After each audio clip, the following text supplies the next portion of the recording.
A struggling woman built a cabin with her bare hands until an Apache saw her strength. Before we begin the story, don't forget to like the video and tell us where you watched it in the comments. The wagon had broken down 2 days before the border, but Mary Ellen Crawley didn't stop. She'd unloaded what tools she could carry, strapped a weathered canvas bag to the old mule's flanks, and started walking west. Her boots had split open at the toes by the time she reached the barren scrubland near the San Mateo Mountains, but she didn't stop there either. She kept going, eyes fixed on a dry rise where the land leveled off just enough to hold a foundation. That patch of earth, silent and empty, was the first place that hadn't reminded her of coffins. Mary Ellen was 34. Her face had been pretty once, but grief had settled into the hollows beneath her cheekbones. Her hands were calloused from years of scrubbing, burying, carrying. First babies, then her husband, then all the pieces of her old life. She wasn't running from anyone. She just had nowhere left to go. And she wasn't about to die, waiting for someone to come save her. By mid-morning, she had cleared a section of brittle mesquite and sagebrush using a dull axe in her own rage. Her forearms trembled from effort, but she didn't let herself cry. Not here, not now. She couldn't afford to break down. She needed to mark the cabin's footprint before nightfall. Stakes. String. A vision she didn't even know she still believed in. She brought no blueprint. Just a hammer, a saw, and a few rough-hewn planks salvaged from the wagon. Each time she struck the hammer, she winced at the sound. It echoed off the dry hills. Too loud, too alone. What she didn't know was that someone had been hearing it. From the high ridge line to the east, a man sat crouched beneath the shadow of a juniper tree, watching with the quiet stillness of someone used to being invisible. Nantan was Apache, about 40, lean and sun-creased, with sharp cheekbones and eyes that didn't miss much. He had once scouted for the army, but walked away after the last treaty pushed his people deeper into confinement. Since then, he'd lived off the land, never staying long in one place, never trusting a soul to stay true to their word. When he first saw the white woman alone in the open with nothing but a mule and stubborn grit, he assumed she'd give up within a day. But she didn't. She cursed at the cracked earth, screamed at the sky when the nails bent, and worked until her hands bled. He didn't help. Not yet. He simply watched, arms folded across his chest, a scar beneath his collarbone, the only reminder of the last time he got involved in someone else's fight. Mary Ellen didn't know she was being watched, but she felt it. Or rather, she felt the weight of the land pressing in on her. So vast, so quiet, it made her feel exposed. Her breathing grew shallow at times, heart ticking like it used to when she waited for the doctor to say what she already knew about her youngest boy. At night, she laid on a wool blanket beneath open sky, her shotgun within reach, and eyes never fully closing. On the third day, a desert coyote came too close. She shouted, threw a rock, and it skittered off, but her knees buckled as soon as it was gone. Not from fear of the animal, but from the realization that if it had been a man, she wouldn't have lasted 5 seconds. She was angry with herself for being scared. She didn't want to feel anything anymore. Emotions made her weak. Decisions made her strong. The decision to survive. The decision to build. To stay. Nantan, watching from the trees, saw her fall to her knees, hands curled into the dirt. He didn't move. Not yet. That kind of grief had to burn itself out first. He'd seen enough mothers in mourning to know the difference between someone looking to be rescued and someone who just needed space to bleed. By evening, Mary Ellen had gathered enough firewood to cook a tin of beans and boil what little water she'd pulled from a dry stream bed. She sat with her back to a crooked fence post and stared out toward the horizon, where a sliver of red sun hung low. The silence around her was heavy. She didn't speak out loud. She didn't pray. She just sat with the weight of her own thoughts. This can't be the end. It better not be. I didn't bury them just to lie down and quit too. That night, while she slept fitfully, Nantan stepped closer than he ever had. Just close enough to see the cracks in her resolve. Close enough to understand she wasn't like the others who passed through. Arrogant men looking for gold, or homesteaders who'd scream when they saw his shadow. No, This woman was fighting something bigger than the desert, and he found himself watching longer than he should. He left before dawn. Mary Ellen rose with the light, unaware of the faint boot prints down near the tree-line, too focused on hauling up the first beam of what she hoped would become a stable wall. She didn't notice the fresh tracks by the stream either, or the absence of the coyotes' tracks from the night before. All she knew was that something in the air had shifted. It wasn't relief. It wasn't safety.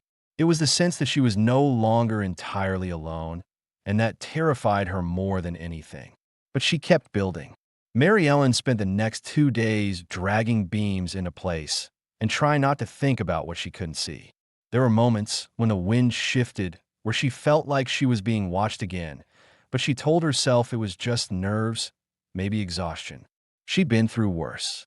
She'd slept beside sick children for weeks, listening to ragged breathing, praying the next cough wouldn't be the last. Compared to that, this was silence she could endure. But the question tugged at her. What if someone was out there? It wasn't paranoia. Not after everything she'd seen during the move west. Men disappeared on the trail. Women too. Some gave up. Others weren't given a choice. She checked her shotgun twice a day, loaded and ready. Still, she didn't leave. The cabin's foundation slowly began to take shape. She used old wagon boards for flooring, marked out corners with scavenged nails, and tried to remember how her husband had built the barn back in Ohio. Her hands hurt. Her back ached. Her knuckles cracked from dryness. But the ache meant she was doing something real, something that would last. She didn't speak. There was no one to speak to, until the cup showed up. She found it resting on the edge of the water barrel, a tin cup, clean, not rusted. Her own was still inside the cabin frame. This wasn't hers. She stared at it for several seconds, heart starting to drum behind her ribs. The mule snorted softly, but otherwise the world remained still. She looked around, tree line, horizon, rock ledges, but saw no one. Her instinct was to grab the shotgun. Instead, she picked up the cup, turned it in her hand. It was nothing special, but it was real, and someone had left it. Someone had been here. Her first thought, they want something. Her second, they've already seen everything. Mary Ellen didn't drink from it. She poured it out beside the barrel, slowly, cautiously, and left the cup upside down on the stump beside the fire pit. Then she went back to work, though her hands trembled. Nanan had watched the whole thing. Not from far this time. He stood hidden behind thick cedar brush less than 50 yards from her cabin. He'd left the cup as a kind of message, something small, something not threatening. A gesture. He didn't expect her to trust it. He only wanted her to know he was near. Not to hurt her. Not to help, either. Not yet. Just near. He respected her silence. But when he saw her stumble while lifting a crossbeam, he took a step forward. Just one. Then stopped. Her jaw was tight. She gritted her teeth and reset her grip, lifting again. She didn't cry. She didn't shout this time. She just did it again. Nanton narrowed his eyes. There was something different about this one. Later that night, she sat at her half-finished doorstep, staring into a fire that barely crackled. The desert cooled fast after sundown. She wrapped herself in an old quilt and laid the shotgun beside her hip. She thought of her children, not their deaths, but their laughter, their weight in her arms. She blinked hard. The mule brayed once behind the cabin, and she turned, alert, hand reaching for the gun. Nothing. She waited. 10 seconds. 20. Then something shifted in her gut. Not fear. Not exactly. Not yet. The next morning, the water barrel was full. She froze when she saw it. She hadn't filled it. She'd only hauled one pail the day before.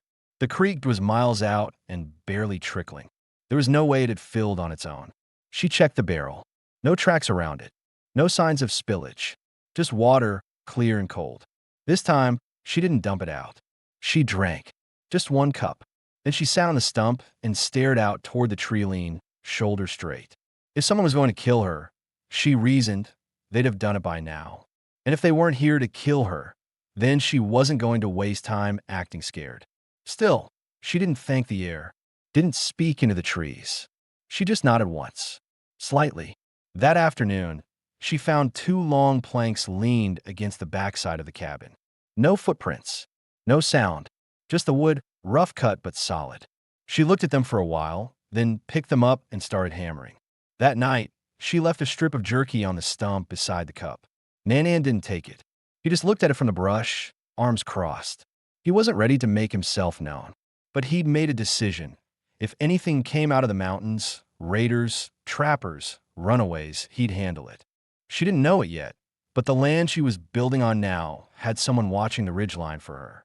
Not because she needed protection, but because she'd earned respect. She hadn't broken, and neither had he. The story was changing. Neither of them had spoken a word, but something was starting to settle in the air between them. Something patient and steady. Something they hadn't had in years. Quiet recognition. By the end of the week, the cabin stood at half height. 4 walls, 1 roof beam, no door. Mary Ellen worked from sunrise to the last smear of color in the sky. Her hands were cracked open again, knuckles split, fingertips blackened beneath her nails. The wood was dry and brittle, some of it warped, but she made it work. She didn't waste time smoothing edges or measuring exact lines. This wasn't a home built for beauty. It was a shelter, a place to exist without waiting for something else to fall apart. But something was changing, something beyond the wood and nails. Each morning, more signs appeared. A tied bundle of kindling stacked by the fire pit. A coil of rope. A sharpened hatchet. She never saw who left them. She didn't ask out loud. But her eyes started scanning the ridge at dusk, just once, just briefly, before returning to her work. And one morning, she spoke. Not to the trees. Not to herself. Just a single sentence, muttered like a statement of fact. Whoever you are, you've got better tools than I do. She didn't smile, but her voice didn't shake either. She didn't know if he heard it, but he did. Nanan had camped farther down the ridge that night. He'd been avoiding direct contact for a reason. White settlers didn't react kindly to seeing an Apache in their space, even one who brought water instead of bullets. He'd seen enough blood spilled to know hesitation could get him shot. But this woman hadn't screamed. She hadn't run. She hadn't begged. Instead, she picked up the rope and tied it to her roof beam like she'd bought it herself. Still, he wasn't sure what to make of her. She didn't behave like the others. She didn't seem afraid of solitude. And she didn't ask for help, but she wasn't proud either. She accepted things quietly. She responded without panic. And most of all, she kept building. Mary Ellen, meanwhile, was beginning to sleep more than 4 hours a night. She still jumped at certain sounds, still checked the shotgun before dark, but her shoulders weren't as tight. The tremble in her jaw that had come and gone since Ohio had faded to a dull pressure. She couldn't name what it was yet, but it felt like the edge of something changing. She still hadn't seen him. Not fully. That changed 3 days later. The beam she'd balanced across the doorway slipped while she was securing the lintel. It came down fast, heavier than it looked, and clipped her across the shoulder. She fell hard onto the packed earth, rolled once, and lay still. For a moment, there was no sound. Then the crunch of boots over dry dirt. She turned her head and saw him. Just saw him.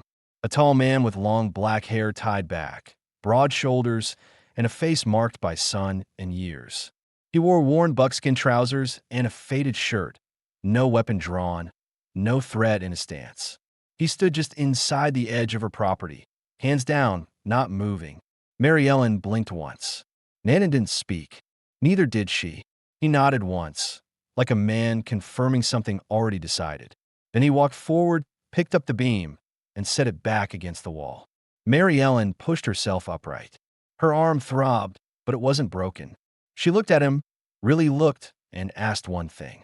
"You been the one leaving things?" He paused, then nodded. "Why?" she asked. Still no words, just a calm, level look. Then he pointed to the beam, to the cabin, to the tools. Mary Ellen understood. "You saw I wasn't going to quit." He didn't move. She exhaled slowly. Her hand rested near her ribs, more from instinct than fear. "All right," she said. "You want to help? You help. I don't need saving." Nantan tilted his head slightly. His eyes didn't judge her, didn't pity her. "I buried 3 people before I crossed the river," she said flatly. "Don't expect much talk." He nodded again. She looked away, stood slowly, tested her shoulder, then pointed to the opposite side of the wall. "You want to hold the frame steady?" He walked over, said nothing, took position. They worked in silence. For an hour, maybe two, tools passed hand to hand without fuss.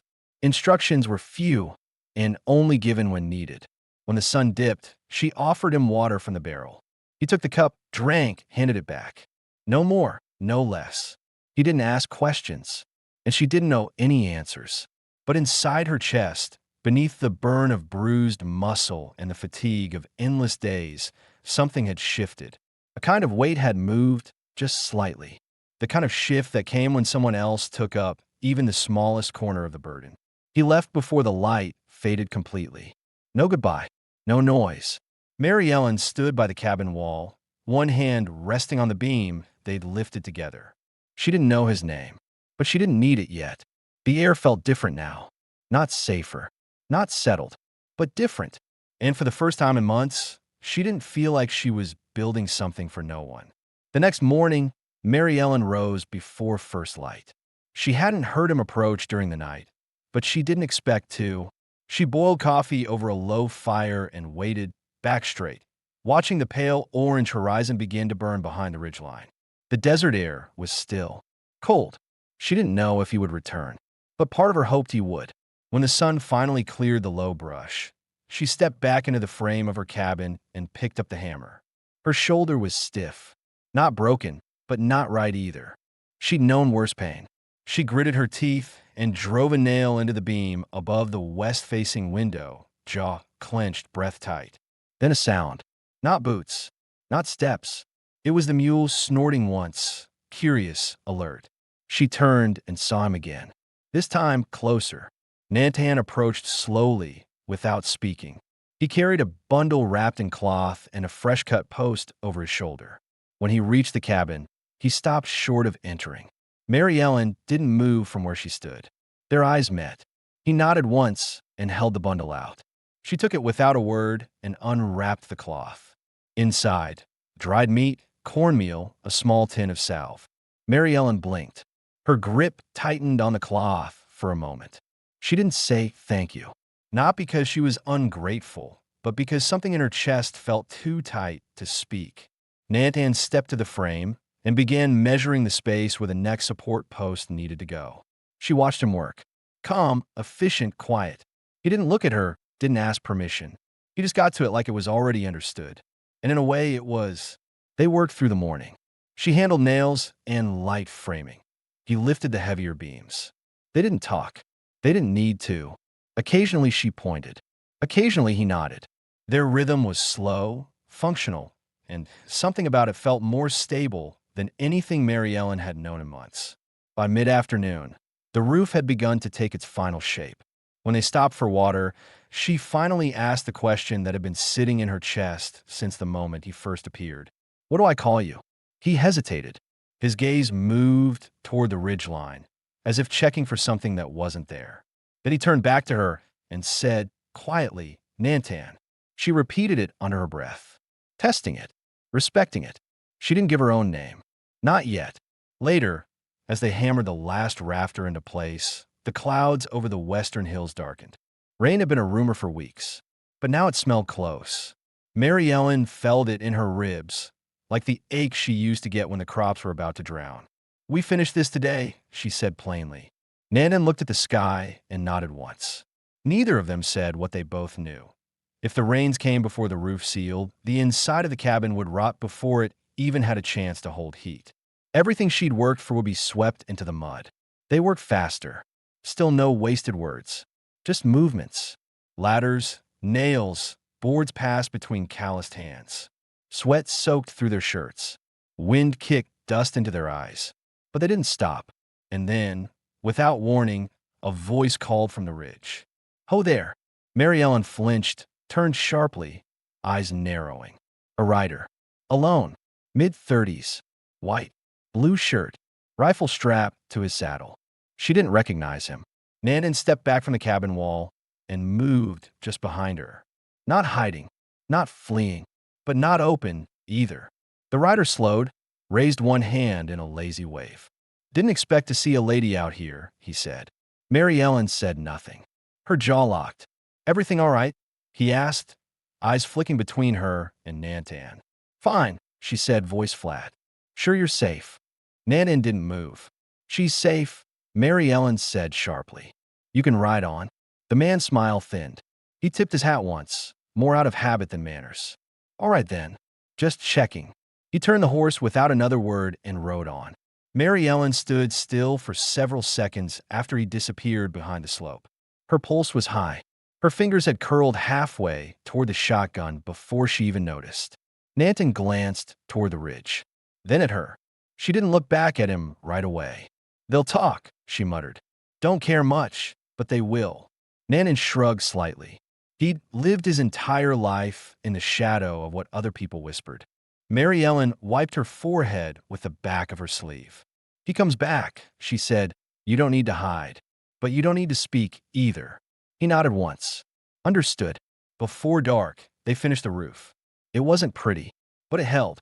The rain came that night. It started slow, soft pattering on the canvas, then a steady rhythm on the roof boards. Mary Ellen sat inside, legs crossed on the floor, dry. For the first time in weeks, truly dry. She listened to the rain for a long time, hands resting on her knees. And when she closed her eyes, she whispered a single word. Mary Ellen.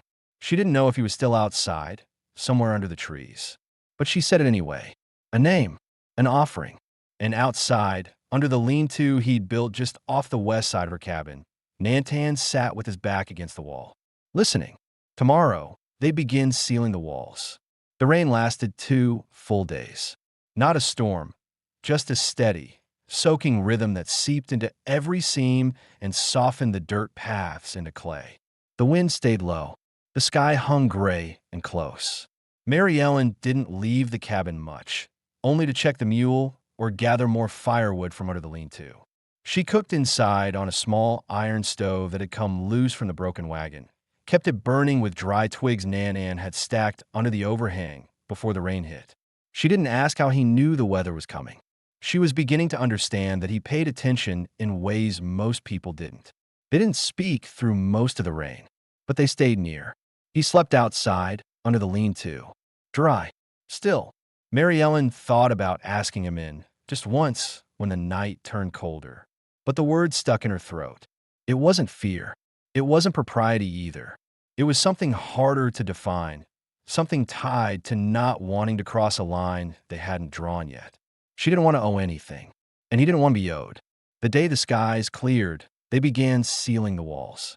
Mary Ellen noticed her shoulder didn't throb as much anymore. The salve he'd brought worked. She hadn't thanked him out loud, but she kept working beside him like they were equal, and in a way, that was its own form of gratitude. Late that morning, while they were fitting a side panel near the window frame, she broke the silence. You got family somewhere? Nanton's hammer paused mid-swing. She didn't look at him, just kept pressing the plank into place. A few seconds passed, then a quiet answer. No. Mary Ellen nodded once. She didn't press. Another nail. Another board. The sun moved higher. But after a while, he spoke again. 3 brothers. Gone. She stopped, turned her head slightly. War. He nodded. Army scouts. Like me. All 4 of us signed. And they didn't make it? He didn't answer directly. Instead, he said, reservation came after. I left. Others stayed. Didn't last long. Mary Ellen's mouth went dry. She swallowed, but it felt like stone. I'm sorry, she said. He didn't respond. Just tapped the last nail in, careful and even. She wanted to say more, but the right words didn't come. So she stood with him in the quiet, both of them facing the wall that now shut out the wind. Later that day, while she boiled water for coffee, she realized she hadn't asked herself in weeks whether she could make it alone. That question had simply faded, not because she'd grown stronger, though she had, but because something steady had taken root around her. Someone steady. She poured a second tin cup and carried it out to him. Still hot, she said. He took it, nodded. She sat beside him on the porch frame. No chairs yet, just timber. They drank. After a long pause, she cleared her throat. I came from Ohio, she said. Wasn't my first stop. We tried Missouri too. Then farther south. Nothing worked. Husband died in a fever outside Las Cruces. I left with the mule and what we could carry. Nanan didn't interrupt. My boys, she stopped herself. took a breath. They didn't make it past the winter before that. Both of them, one after the other. She didn't cry. Her voice stayed low and steady, like she'd been rehearsing it in her head for months and was only now letting it out. I thought maybe if I kept moving, I'd leave the worst of it behind. Turns out, you carry it with you. Doesn't matter how far. Nantan turned his head slightly, just enough for her to see his profile. You stayed, he said. I didn't know where else to go. He nodded once. You stayed anyway. She looked at him. Really looked. You did too. They didn't say anything else. That evening, as the light sank behind the ridgeline, Mary Ellen stepped into her cabin and looked around. The roof didn't leak. The walls held the wind out. There were no windows yet, just cutouts, but it was starting to look like a place a person could live. Not just survive. Live. She sat on the floor, lit a lantern, and ran her hand over the floorboards. Tomorrow, she'd begin digging a latrine trench. After that, maybe shelves. Later, a stove chimney. She had a list in her head that never quite ended. But for the first time, it didn't feel impossible. Outside, she heard the sound of Nantan splitting wood, one strike at a time. She closed her eyes for a moment and let herself breathe deep. The question was no longer, can I do this alone? The new question, quiet and unfamiliar, was what does it mean if I don't have to? By the end of the second week, the cabin was fully enclosed. The wind no longer slipped through the boards at night, and the mornings felt less like survival and more like a beginning. Mary Ellen woke earlier than usual, lit the stove without needing to fumble, and moved through the one-room space with an ease that hadn't existed a month ago. She folded the blankets, stoked the fire, and boiled water. When the door opened and Nantan stepped in, dust still clinging to his boots, she didn't startle. She just handed him a cup. Neither said good morning. They didn't need to. The quiet between them had shifted. It wasn't heavy anymore. It had become something steady, useful, like the walls they'd built.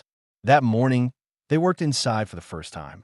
She had a plan for shelves, simple boards across the eastern wall to hold supplies. They didn't have much, but she'd gather herbs, flour, salt, and a few tins during her last trip to a settlement 2 days ride north. She never asked Nanan if he wanted anything. But when she came back from that trip, she noticed the firewood was restocked, the mule was fed, and her tools were neatly organized. Now, she measured the space for the shelves while Nantan cut the boards. The sound of the saw echoed off the cabin's new walls, solid and close. It was the first time the place felt like it could hold warmth. At midday, she roasted rabbit meat over a small flame. He brought it in that morning, skinned and clean, with no explanation. She didn't ask how he hunted it or where. She just prepared it and set the plate down between them on the floor. They ate without conversation, passing the bread between them with small nods. Later, as she fit the shelf brackets into place, she glanced at him and spoke. Why here? He looked up from sharpening his knife. You've got the whole desert. Could have picked anywhere. Why this ridge? Nantan studied her for a moment, then answered plainly. I was nearby, watching the trail. Saw your mule first. Then you. She nodded once. Waited. You didn't look away, he added. She raised an eyebrow. What does that mean? You look like someone who came to stay. Most don't. She considered that. Most people she met along the wagon trails had either turned back or kept going. Some drank themselves into the ground. Others just faded into the landscape. She knew what he meant, even if she didn't say so. Well, she muttered, I don't have anywhere else to be. The silence stretched again. Not uncomfortable, just full. Then, without looking up, he asked, You ever plan to go back? To Ohio? She scoffed lightly. No, that place buried me before I even left. She leaned back against the wall, the hammer resting in her lap. My sister still writes. Sends letters every now and then. Tells me I ought to come live near her. Says I could marry again if I tried. She looked at Nantan then, eyes tired but steady. I think I'm done with trying to become something for someone else. He didn't smile, but his eyes didn't turn away either. Outside, a gust of wind kicked up dust along the ridge. The season would be turning soon. Fall in New Mexico didn't bring much color, but brought a change in the air. Mary Ellen felt it coming. A tightening in the mornings. A longer shadow in the evenings. Nights would get colder soon. That meant insulation. Firewood. Ceiling cracks. As the sun fell low that day, she stood near the window frame and looked out toward the distant hills. She crossed her arms and spoke without turning. When the snow comes, you can't sleep out there. Nantan stood behind her, still at the workbench. I can manage. Not if it's like the winter I saw in Missouri, she said. You stay out there, you'll freeze. She turned then, serious. About one bed. It's small. Floor's yours if you want it. He nodded once. Slowly. I won't take more than I need. You already don't. That was the end of it. She didn't offer warmth. She didn't offer comfort. She offered a space, inside the only thing she had built that still stood. It wasn't nothing, and she knew he understood that. That night, she laid her blanket on the cot and lit the lamp beside it. He laid his own near the wall, just inside the door, with his back to the boards. Neither said good night. Neither moved once they were settled. But the space between them, though wide, felt solid. Known. The cabin creaked softly in the wind. The desert shifted outside. And inside, for the first time since she crossed the river, Mary Ellen didn't feel like she had to keep watch alone. The first frost came earlier than expected. Mary Ellen woke to find the breath in her lungs visible in the gray morning air. The fire in the stove had gone cold some time before dawn. Nantan had already stirred. She heard him outside, splitting wood with clean, even strikes. She stayed under the quilt for a few minutes longer than usual, her joints stiff from the cold, her thoughts heavy with the knowledge that the long months were coming, and coming fast. When she stepped outside, the sun had just begun pushing over the ridge. The ground crunched beneath her boots. The mule's breath steamed in the air as it stood near the fence post, huddled tight. Nantan didn't look up as she approached. He handed her a fresh stack of split logs. She took them wordlessly and carried them inside. They didn't speak until breakfast. She stirred oats over the fire. He sat across from her, a new line of worry faint across his brow. There's movement east of the ridge, he said. She paused, hands stilling the spoon. Who? Don't know yet. Saw smoke. 3 riders, maybe 4. Not from the Pueblo. Not locals. She looked down at the bubbling oats, then up at him. You think they'll come this way? He nodded once. Mary Ellen said nothing. She took 2 bowls from a shelf, filled them, handed one over. We get ready then. Later that day, they moved in tandem. He checked the sight line from the ridge. She reinforced the door with a crossbar cut from the thickest timber they had. He built a second latch from scrap, iron sheet scavenged. She sharpened the hatchet and reloaded the shotgun, hands steady even though her mouth was dry. By sunset, the cabin was quieter than usual. Mary Ellen sat at the edge of her cot, watching the last of the daylight bleed out over the far hills. She didn't speak. She didn't ask if he was sure. She trusted that if he brought it up, it was real. He stood by the door, back to the wall, arms crossed. They may not come here, he said. She nodded slowly. But if they do, they'll find us ready. The question unspoken between them was whether she'd ever done this before, faced a threat like this alone. She hadn't. Not like this. But she didn't tell him that. She wasn't the woman who'd collapsed beside a broken beam weeks ago. The cabin stood now. She stood now. Later that night, she broke the silence again. If something happens, if I don't make it, there's a tin box under the stove. Letters. Names.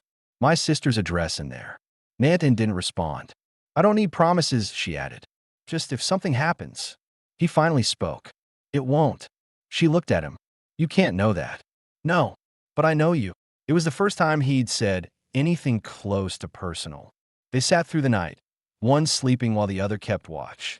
At one point, hours before dawn, Nantan returned from the ridge, boots coated in frost, face grim. They're closer.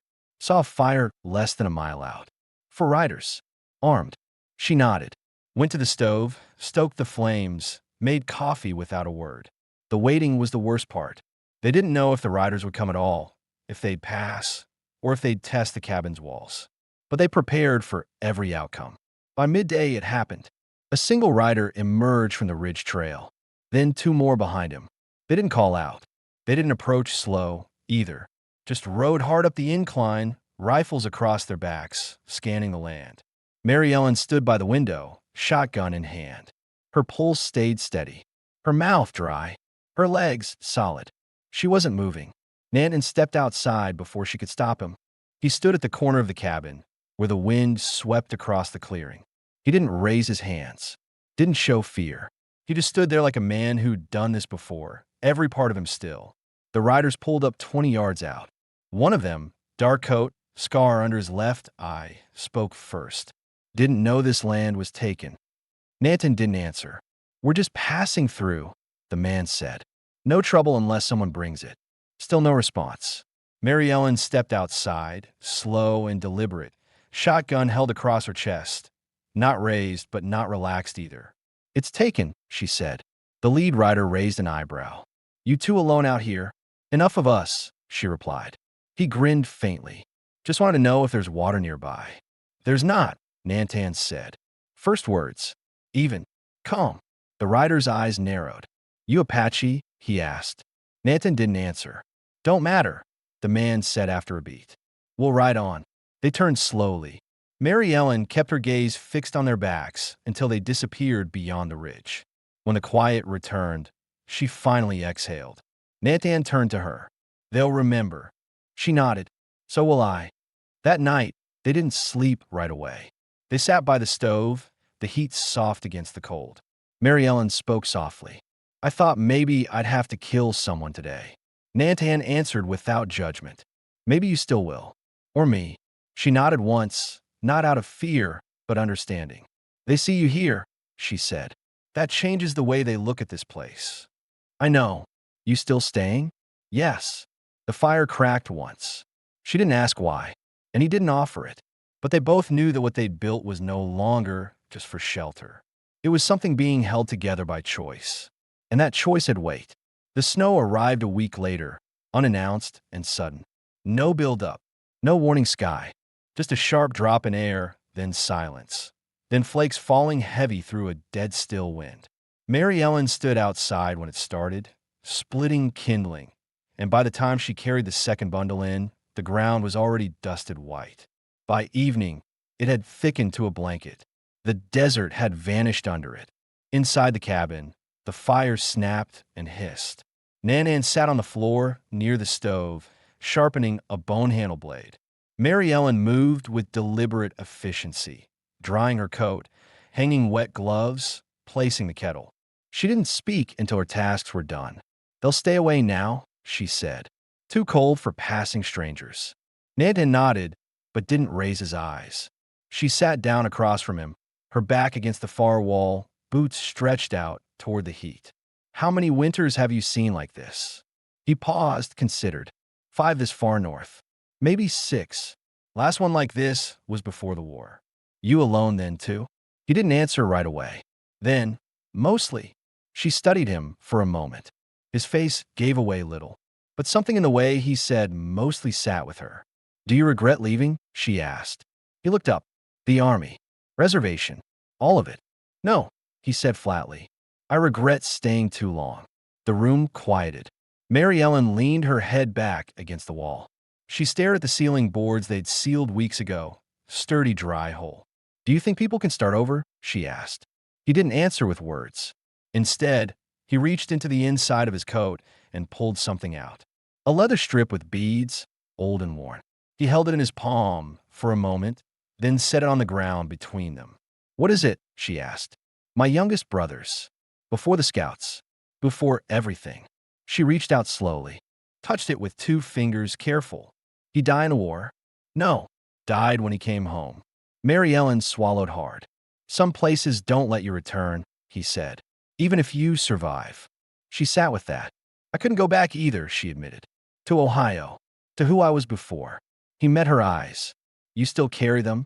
She hesitated. The boys. My husband. Yes. Nannan didn't look away. Good. That surprised her. You don't think I should let go? You can't, he said simply. You build on it. But you carry it. The silence that followed wasn't empty. It was honest. That night, the wind howled through the canyon in waves, but the cabin held strong.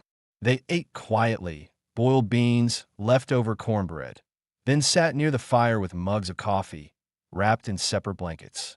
Their beds were still divided. Their routines still independent. But nothing felt divided between them anymore. She watched him as he patched his coat, thread steady in his hand. You always quiet like this? He gave his smallest shrug. People talk too much. She smiled faintly. That true. He finished threading the last stitch. I talk when it matters. And does this matter? She asked. He looked at her. Yes. She didn't look away. In that moment, something shifted. Nothing romantic, nothing named, but something human, deeply rooted in trust. They had faced something together. They had seen what could come through the trees. And neither one of them had run. Mary Ellen stood and stretched. Her shoulders still ached in the cold, but it no longer slowed her. I'm putting up a curtain, she said suddenly, between the bed and the rest of the room. Nanton watched her gather the cloth and nails.